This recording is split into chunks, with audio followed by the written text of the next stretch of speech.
Hello students, welcome in Mathematical Institute of Study by Professor S.K. Sinha. Hello students, कैसे हैं आप सब? I hope कि सब अच्छे होंगे। तो स्टूडेंट्स, MIS चैनल में आपका एक बार फिर से स्वागत है। और आज मैं आपके लिए बहुत ही इंपॉर्टेंट क्वेश्चन लेकर के आया हूँ from the chapter vector calculus, and these questions are related to the topic partial derivatives of vector functions. Okay, students, all these questions are most important for you, for the students of BE, BTech, BSs, 11th 12th class students and other competitive examinations also. Okay, students, इससे पहले मैं आपको chapter vector calculus से physical interpretation of the dr vector upon dt, properties of differentiation of vectors,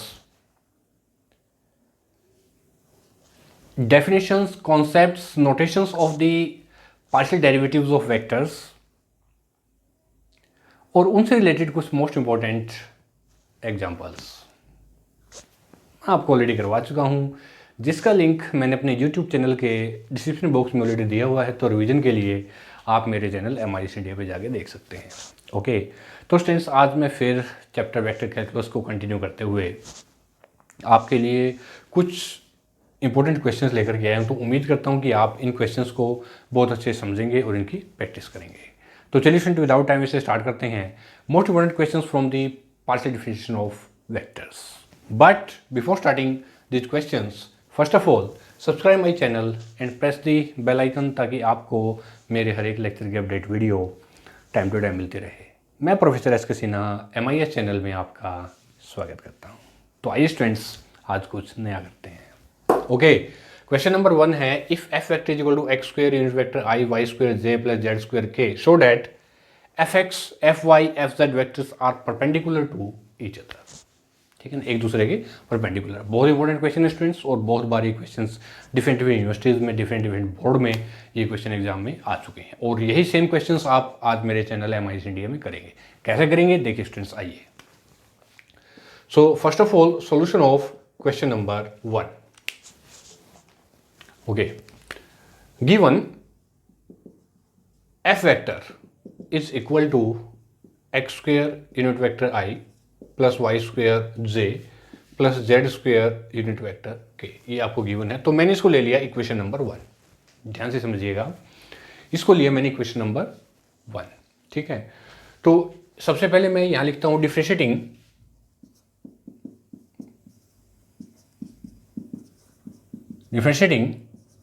equation number 1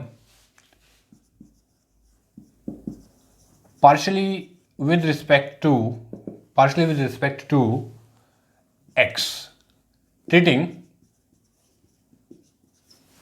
y and z as a constant।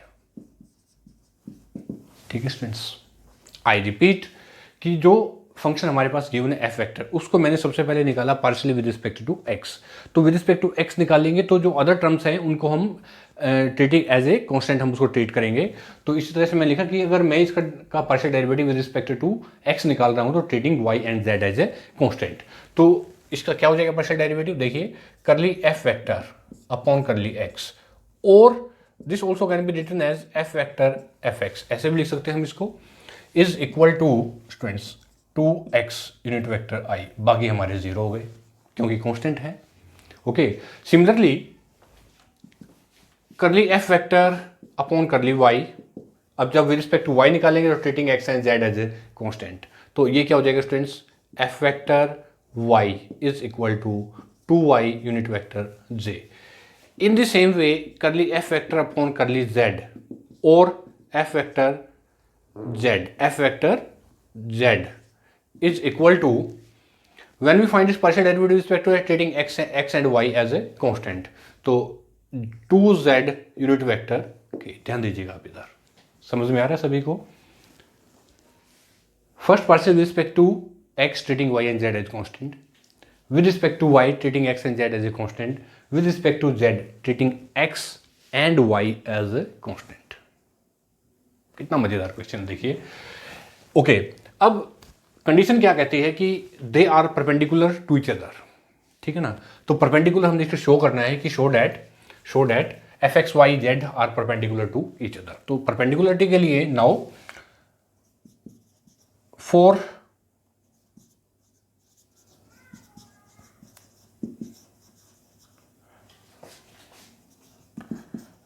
Perpendicularity f vector x dot f vector y, दोनों को multiply करवाते हैं. तो दोनों को multiply करेंगे F vector और इसको, तो ये आ जाएगा 4xy unit vector i dot j, and this is equal to 4xy into 0 is equal to 0 because unit vector i dot j this is equal to 0. ध्यान दीजिए स्टूडेंट्स यहाँ पे, ठीक है ना, कि i dot j is equal to 0. In the same way f y dot f vector z, y को यानी कि 4yz, okay, and this is unit vector j dot k, this is equal to 4yz into 0 is equal to 0. And similarly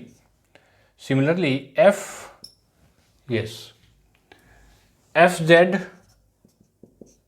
fx vector is equal to 4zx, and this is your unit vector k dot I.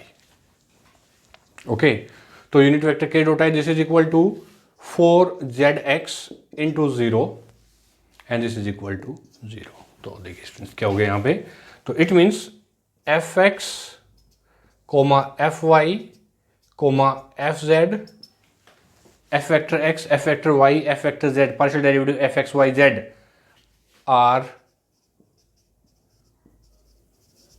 mutually perpendicular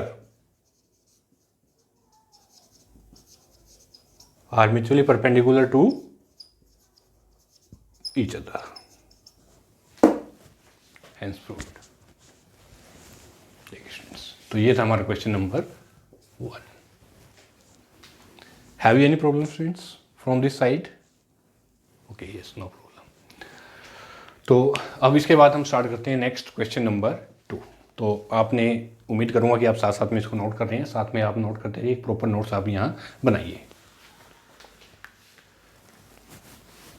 next है if question number 2, if f vector is equal to e raise to power x Y unit vector i, okay, x minus Y j x sine y unit vector k. Okay, तो हमने ये find out करने हैं. तो solution of number 2, given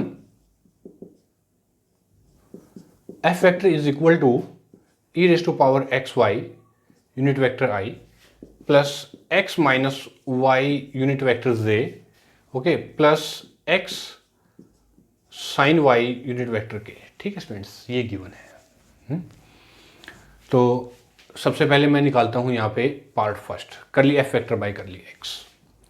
तो curly F vector by curly x, तो curly F vector by curly x का मतलब क्या है कि इसको, ये जो इक्वेशन हमने गिवन है इसको मैंने इक्वेशन नंबर 1 मान लिया. तो सबसे पहले आप इस इक्वेशन को इसका डेरिवेटिव कीजिए partial with respect to x treating other term constant. Okay, other term constant यानी कि विद रिस्पेक्ट टू एक्स में निकाल रहा हूं तो treating Y as a constant. तो स्टूडेंट्स कैसा हो जाएगा, देखिए ये विद रिस्पेक्ट टू हमने निकाला x, तो विद रिस्पेक्ट टू x का मतलब y कांस्टेंट, तो y e raise to power x Y unit vector i plus x का derivative 1 y 0 j plus with respect to x sine y unit vector k. ठीक है students, ये तो हो गया इसका आंसर, पार्ट ए कंप्लीट. ठीक है, ये आंसर. नेक्स्ट पार्ट बी है कि विद रिस्पेक्ट टू वाई, चलिए भाई विद रिस्पेक्ट टू वाई भी निकाल देते हैं. Curly F vector upon curly Y. देखिए अब मैं इसको करूंगा partially with respect to Y, तो partially differentiating equation number 1 note करें, differentiating equation number 1 partially with respect to Y treating X as a constant. Okay, तो with respect to x Y treating X as a constant मतलब X E raise to power x Y unit vector I with respect to Y, X 0 हो जाएगा minus unit vector j, y minus y का -1 derivative plus with respect to Y x cos y unit vector के, ये हमारा हो गया इसका answer. ठीक है, this is your part B. Next students part C. तो पार्ट सी क्या कहता है, curly square F vector upon curly x square, यानी कि इसका double partial derivative, okay, in vector form. तो अब ये जो है ये इक्वेशन है, this is your equation number 2 और ये है इक्वेशन नंबर 3। ठीक है, तो अब हम क्या लिखेंगे कि differentiating equation number 2 partially with respect to X again treating Y as a constant. ठीक है ना, तो क्या करेंगे, curly by curly X into curly F vector by curly x is equal to curly square F vector upon curly x square, ऐसे लिखें इसको। और दिस इज इक्वल टू इसका विद रिस्पेक्ट टू एक्स, तो विद रिस्पेक्ट टू एक्स तो ये हो जाएगा Y square E raise to power x Y unit vector आई, और प्लस 0 ये भी 0 हो गया स्टूडेंट्स। क्यों, क्योंकि x किसी में भी अवेलेबल नहीं है इन इक्वेशन नंबर 2। इस पे देखिए यहाँ x नहीं है, यहाँ x नहीं है, ये कांस्टेंट है सभी, तो ये 0 हो गया। तो आपके पास केवल ये बचा y square e raise to power x Y unit vector i. Right, next part है हमारे पास डी। ठीक है ना, कि curly F vector upon curly x, okay, cross product में है, तो curly F vector upon curly x cross curly F vector upon curly y is equal to. और स्टूडेंट्स यहाँ एक चीज़ बड़ी देखने वाली है कि जब हमारे पास ऐसी फॉर्म होती है तो हम उसको किस में लेते हैं, डिटरमिनेंट की फॉर्म में, unit vector I J and के। यूनिट वेक्टर आई का मतलब है द कोएफिशिएंट ऑफ इसके। देखिए अभी हम लेंगे इसको curly square curly f y vector by curly x और करली एफ वेक्टर दोनों का क्रॉस प्रोडक्ट। ठीक है ना, और यहाँ कोएफिशिएंट लेंगे आई के, तो सबसे पहले इसके कोएफिशिएंट लेंगे यहाँ से Y E raise to power x Y, J का कोएफिशिएंट है 1 और ये है स्टूडेंट्स साइन y, और इसी तरह से इसका जो कोएफिशिएंट है ये है x e raise to power x y. ठीक है ना, इसका कोएफिशिएंट है -1 और ये है स्टूडेंट्स यहाँ पे x cos y। ठीक है ना, indeterminate form. And now you can find its determinant and you can find its answer. ठीक है ना, आंसर आफ्टर डिटरमिनेंट। डिटरमिनेंट आप लोगों को सभी को आता है, कैसे डिटरमिनेंट फाइंड करना, ये आई और इसको this is the horizontal line and this is the vertical line, multiply इसको इससे मल्टीप्लाई करेंगे and then you get the answer. You can find it, so please try yourself. Okay, तो next ये था हमारा क्वेश्चन नंबर 2 जो कि complete हो गया है। This is A B C and D part.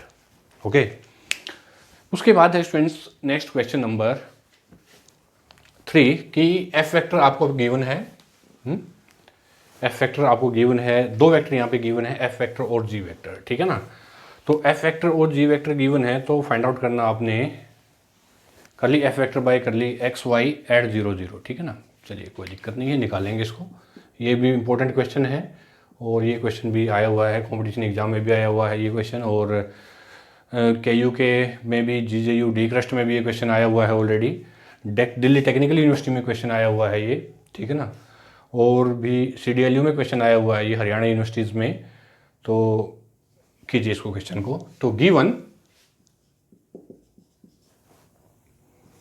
F vector is equal to x Y Z unit vector I plus X Z square unit vector J, ठीक है ना, minus Y cube unit vector के। ठीक है students, एक तो vector ये given है, इसको ले लिया मैंने नंबर 1। ठीक है, जी वेक्टर जो गिवन है ये है स्टूडेंट्स आपके पास X cube unit vector I minus X Y unit vector J plus X square Z unit vector K, देख लीजिए। ठीक है ना, और इसको ले लिया मैंने नंबर 2। चेक कर लेते हैं, X Y Z unit vector I X Z square J minus Y J Y cube K, क्योंकि इसमें थोड़ा सा मिस्टेक पूरे क्वेश्चन को गलत कर देगी आपके, एक्स क्यूब आई minus X Y j x square. Okay, तो सबसे पहले मैं यहाँ फाइंड आउट करता हूँ, ये है f। तो differentiating number 1 partially with respect to x, equation number 1 partially with respect to x, partially respect to treating y and z as a constant. तो स्टूडेंट्स मैं निकालता हूँ यहाँ पे curly F vector upon curly x is equal to with respect to x Y Z unit vector I plus 2xz unit vector z, बस ये zero हो गया क्योंकि यहाँ पे x अवेलेबल नहीं है। ठीक है, उसके बाद स्टूडेंट्स मैं निकालता हूँ curly F vector upon curly y with respect to Y, treating with respect to y. अब यहाँ पे हाँ ऐसा करते हैं हम कि इसको, ये जो करली जी वेक्टर अपॉन है इसको विद रिस्पेक्ट टू एक्स निकालते हैं, है ना। तो डिफरेंशिएटिंग या इसी को एक बार हम, चलिए इसको लेता हूँ मैं क्वेश्चन नंबर 3, इसको differentiating with respect to Y, तो curly square F vector upon curly x curly y this is equal to with respect to y ले इसको, तो ये आ जाएगा z unit vector I with respect to y में, और ये जीरो हो गया क्योंकि वाई यहाँ पे अवेलेबल नहीं है। तो curly square F vector upon curly x curly Y आपने फाइंड आउट कर लिया है ये, क्योंकि इसी का डेरिवेटिव निकाला मैंने with respect to y. With respect to y निकालेंगे तो स्टूडेंट्स ये ऐसा हो जाएगा, देखिए नंबर 3 ये ऐसे। ठीक है, अब जी वेक्टर की मैं बात करता हूँ। नहीं देखिए स्टूडेंट्स, यहाँ पे अगर इस पार्ट को भी देखें अगले को, तो हमें एफ वाई भी निकालना पड़ेगा। तो curly F vector upon curly y निकाल लीजिए with respect to Y, treating x and z constant, तो एक्स जेड यूनिट वेक्टर आई और minus 3y square unit vector के। ऐसा क्यों? क्योंकि यहाँ y अवेलेबल नहीं है। इसी का डेरिवेटिव करली square f vector upon double derivative, है ना, करली स्क्वेयर करली वाई स्क्वेयर, इसका डबल डेरिवेटिव, इसका डबल डेरिवेटिव होगा स्टूडेंट्स -6y यूनिट वेक्टर के, यहाँ y नहीं है। और इसका भी निकाल लेते हैं with respect to curly square, इसका मैंने नहीं निकाला था यहाँ पे, curly square f vector upon curly x square, इसका double derivative with respect to x. X यहाँ पे नहीं है, जीरो हो गया, ये हो गया 2zj is equal to 2z unit vector z। Note करें स्टूडेंट, देखिए सारे निकाल लिए हमने यहाँ पे जो जो हमें जरूरत थी यहाँ पे, जरूरत के अकॉर्डिंग। ठीक है, तो करली square f vector upon curly x eight point eight 0 0। ठीक है स्टूडेंट्स, x की वैल्यू 0, जेड की वैल्यू, x की वैल्यू 0, y की वैल्यू 0, जेड 0, एक्स वाई यहाँ पे नहीं है तो इसका मतलब ऑलरेडी 0 है वो, तो इसका मतलब क्या हो, therefore curly square F vector upon curly x curly y this is equal to 0। एक तो ये हो गया हमारा आंसर। ठीक है स्टूडेंट्स, ये हो गया हमारा आंसर। नेक्स्ट है क्रॉस प्रोडक्ट में ये चीज़। तो क्रॉस प्रोडक्ट में स्टूडेंट्स हम अगर इसको लें, है ना, तो मैं इसको रिमूव कर देता हूँ क्योंकि हमें इसकी ज़रूरत नहीं है। हमारा एक आंसर आ गया, ये फर्स्ट पार्ट ये कंप्लीट हो गया है। So your first part is complete. अब सेकंड की हम बात कर रहे हैं, तो सेकंड के लिए हमें जो जो चाहिए वो हम रख लेते हैं। एक तो हमें चाहिए करली square F vector upon curly Y square. दूसरा हमें चाहिए कि, हाँ देखिए अब बात ये इसको, इसकी वैसे ज़रूरत नहीं है हमें, ये मैंने निकाल दिया, चलिए कोई नहीं, निकाल दिया तो कोई दिक्कत नहीं है। जी वेक्टर पे हम बात करते हैं, क्योंकि देखिए करली जी वेक्टर अपॉन करली एक्स, क्योंकि इसको तो हमने देखा ही नहीं अभी। करली जी वेक्टर को इसको विद रिस्पेक्ट टू एक्स कीजिए, treating y and z constant, तो ये हो जाएगा 3x स्क्वेयर यूनिट वेक्टर आई और माइनस वाई जे।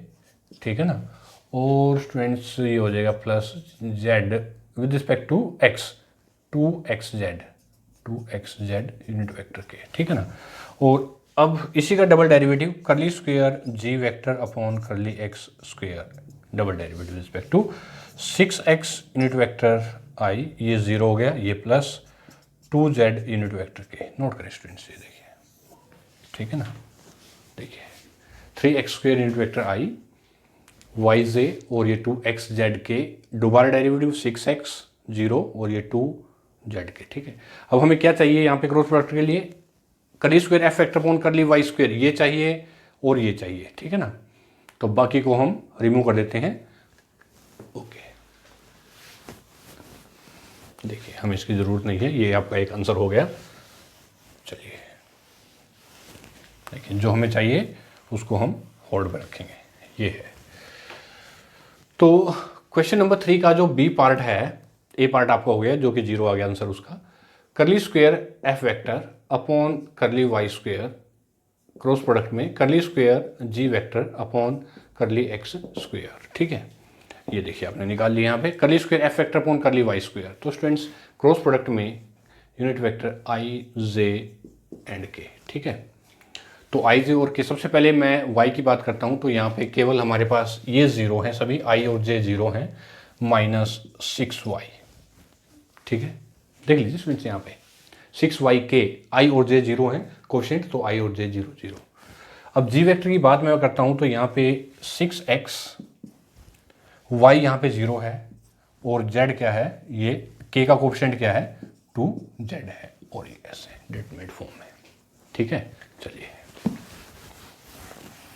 डिटरमिनेंट निकालते हैं students. This is equal to unit vector i, multiply करते हैं 0 0, ये 0 माइनस 0, चलिए माइनस j के लिए this is horizontal line, vertical line 0, और ये होगा स्टूडेंट्स माइनस 0 और plus 36y bracket close, plus unit vector k और horizontal line vertical line 0 minus 0, चलिए ठीक है ना। तो ये हो गया 0 into unit vector i minus 36y unit vector j plus 0 into unit vector k। ठीक है, एट पॉइंट क्या गिवन है 1 1 0, ठीक है ना 1 1 0, तो x की वैल्यू 1 है, y 1 है और z 0 है, तो ये स्टूडेंट्स 0 माइनस 36 j ये 0,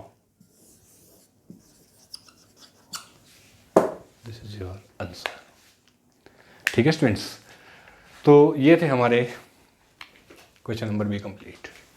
तो ये थे students most important questions from the partial derivatives of vector function से। तो उम्मीद करता हूँ स्टूडेंट्स कि आपको ये क्वेश्चंस बहुत अच्छे समझ में आ गए हैं और आप इन क्वेश्चंस की प्रैक्टिस कीजिए बार बार। उसके बाद भी स्टूडेंट्स अगर आपको प्रॉब्लम है तो आप मेरे यूट्यूब चैनल पे जाइए, कमेंट बॉक्स में लिखिए जो भी आपको प्रॉब्लम है और मैं आपकी प्रॉब्लम ज़रूर से ज़रूर सोल्व करूँगा डेफिनेटली। ओके, तो बताइए स्टूडेंट्स आपको मेरा आज का लेक्चर कैसा लगा। तो प्लीज़ लाइक बटन तो प्रेस कर ही दीजिए, साथ में कमेंट कीजिए, शेयर कीजिए, ताकि मैं इसी तरह से आपके लिए कुछ और most important questions, article, theorems इसी तरह कंटिन्यू लेकर के आता रहूं। तब तक के लिए students bye bye, thank you very much and all the best.